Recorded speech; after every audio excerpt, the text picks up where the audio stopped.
Buenas noches a todos los compatriotas que están en este momento escuchando.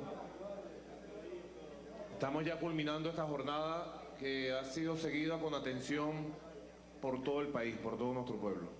Como decía el vicepresidente ejecutivo Elías Agua, hemos venido con toda la disposición al debate político, a la conversación de los grandes temas del país, con argumentos, con datos. Hemos venido a exponer la verdad de un país que está encaminado hacia el progreso y hacia el futuro. Efectivamente, hemos hecho un esfuerzo importante. Creo que todos colectivamente. Quizás pudiéramos decir que esperábamos más seriedad, más orden, más capacidad, más información en quienes nos preguntaron desde el lado derecho, desde la derecha.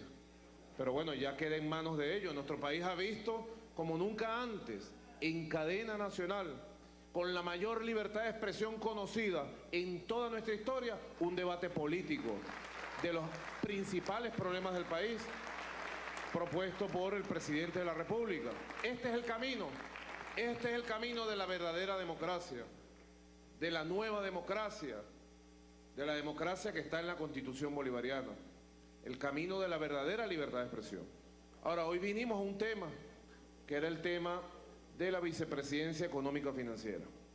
El ministro Giordani, vicepresidente de Economía Financiera, ha expuesto ampliamente los grandes temas del desarrollo económico y del proyecto nacional Simón Bolívar. Ahora, se ha hecho una pregunta formulada de forma irónica, poco seria, cínica, para un problema tan delicado y grave como lo que está sucediendo con nuestro hermano pueblo de Libia. Y nosotros no vamos a rehuir la respuesta a pesar de la forma irresponsable de formular una pregunta sobre un tema vital, además porque estamos en la Asamblea Nacional. No estamos en un show mediático de una televisora para ganar aplausos ni gritos. Nosotros lo hemos escuchado a ustedes con seriedad, lo hemos escuchado con atención. Lo menos que le podemos pedir es que escuchen la respuesta. Pero se ha hablado sobre el tema de Libia. Efectivamente, Libia es una república independiente del norte de África, de 5.800.000 habitantes, que participó en el proceso, aunque no fue fundadora directa, participó en los primeros años de fundación de la Organización de Países Exportadores de Petróleo. Desde los años 60 tiene una relación muy importante con nuestro país.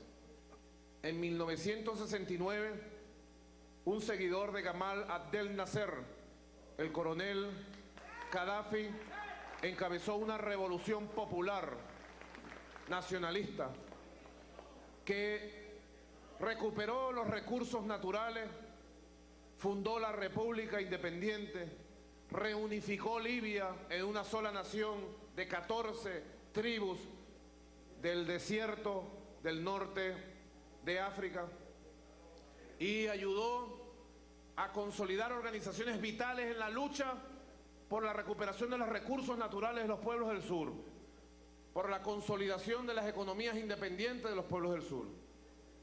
Libia ha sido puntual en la consolidación de los PEP en primer lugar, organización de interés estratégico vital para Venezuela y para los países fundamentales exportadores de petróleo del mundo. Ha sido y ha jugado un papel fundamental en la consolidación del movimiento de países no alineados, fundado en los años 50 por grandes libertadores del mundo del sur. Ha sido y ha jugado un papel fundamental en la creación y consolidación de la Unión Africana, que ha permitido construir una arquitectura de unión desde el África, que es la que seguramente en el futuro va a permitir el desarrollo del África como un gran polo político y ojalá económico de ese mundo multipolar que estamos construyendo. Ha sido una nación en estos últimos 40 años decisiva para construir la Liga Árabe como expresión de unión de esa cultura bravía que nosotros tanto admiramos de los pueblos árabes que están sembrados en la cultura venezolana y en nuestra historia. Hoy Libia está viviendo momentos difíciles. Hay informaciones diversas sobre lo que hoy sucede dentro de Libia, que no deben ser manejadas ni con la manipulación mediática de los medios y las agencias informativas en manos de Occidente y de las agencias imperiales que siempre han mentido y mienten sobre la realidad de nuestro país. Ya nosotros vimos varios ejemplos, muy cercanos. Un ejemplo el 11 de abril del año 2002, cuando la derecha montó un escenario tramposo, un escenario de emboscada contra nuestro pueblo para justificar un golpe de Estado, y salieron todas las agencias y medios internacionales a decir que el presidente Chávez había masacrado al pueblo para justificar un golpe de Estado, a decirle asesino a nuestro presidente, electo democráticamente. Gracias a Dios nuestro pueblo y nuestra Fuerza Armada recuperaron la democracia y se supo la verdad. Y después se despejó ampliamente la verdad. Son informaciones, como ustedes saben, complejas. En Libia se han dado los primeros pasos para un proceso de secesión, de división de Libia, para quitarle el oriente petrolero a una nación vital para la OPEP. Y es un problema suficientemente grave que debería preocupar a todos los presentes. En Libia se ha iniciado un proceso de guerra civil, compleja, difícil. Seguramente pasarán los días y las semanas y podremos saber a fondo la verdad, como hoy por ejemplo se sabe la situación de Trípoli, porque llegó un valiente periodista venezolano de Telesur y ha podido sacar la realidad de una ciudad como Trípoli. Ustedes saben que Trípoli se estaba diciendo que estaba en medio de una guerra, que había habido bombardeos, y las informaciones han venido demostrando, bueno, que digamos, afortunadamente la ciudad de Trípoli, donde viven más de 2 millones de libios, está viviendo de manera normal el conflicto y están en sus actividades de trabajo, comerciales, culturales, deportivos, y ahí están. Y eso, digamos, afortunadamente, porque nosotros no le deseamos la violencia ni la muerte a ningún pueblo, y menos a un pueblo armado. Así que en estos casos se utiliza mucho el doble rasero. Internacionalmente han surgido los gobiernos de Occidente, algunos gobiernos de Occidente, con el doble rasero de siempre: exigir investigaciones y castigos. ¿Por qué no exigen la investigación y el castigo de los que han masacrado a 1 millón de iraquíes durante 7 años de ocupación militar? ¿Dónde está el doble rasero? ¿Por qué no siguen igualmente el castigo para quienes bombardean a inocentes todos los días en Afganistán, en Pakistán?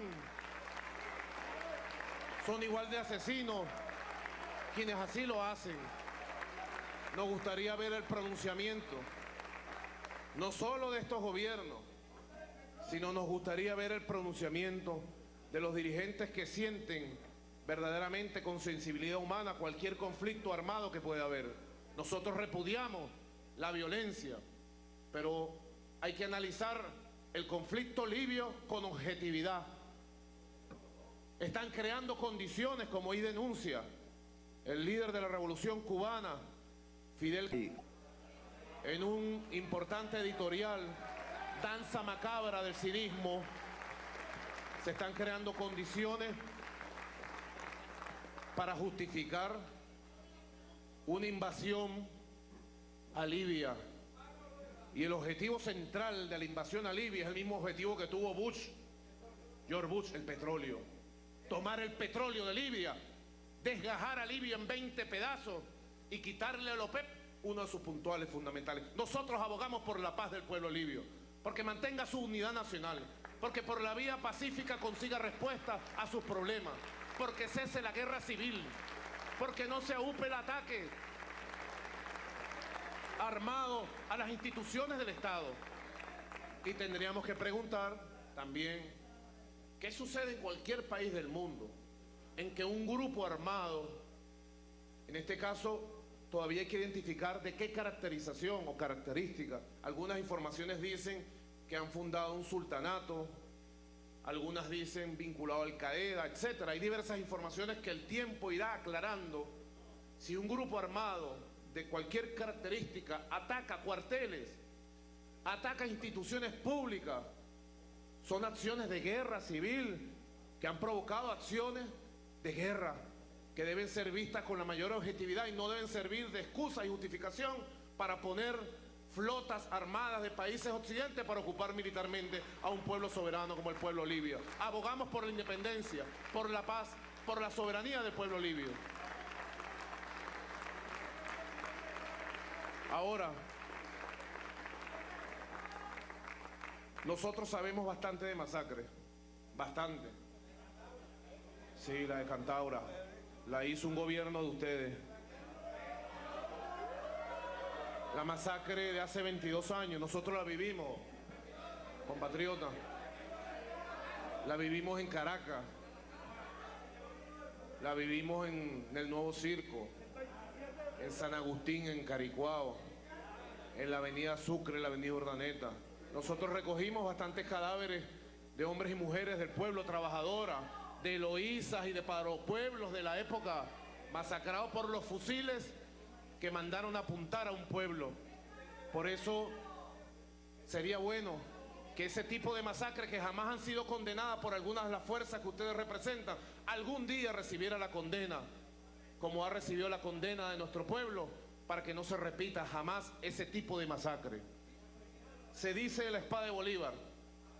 Algunos llegaron aquel recordado y fatídico 11 de abril a desaparecer a Bolívar. Su espíritu, su constitución, a su pueblo y el cuadro que nos representaba en Miraflores. Tan preocupados por la espada de Bolívar. La espada de Bolívar está libre hoy. Corre libre por el mundo, con su ejemplo, con su pensamiento, bien representada, bien enarbolada por nuestro pueblo, por los pueblos del mundo, por los pueblos de América Latina. Esa espada está dignificada hoy. Muchas gracias.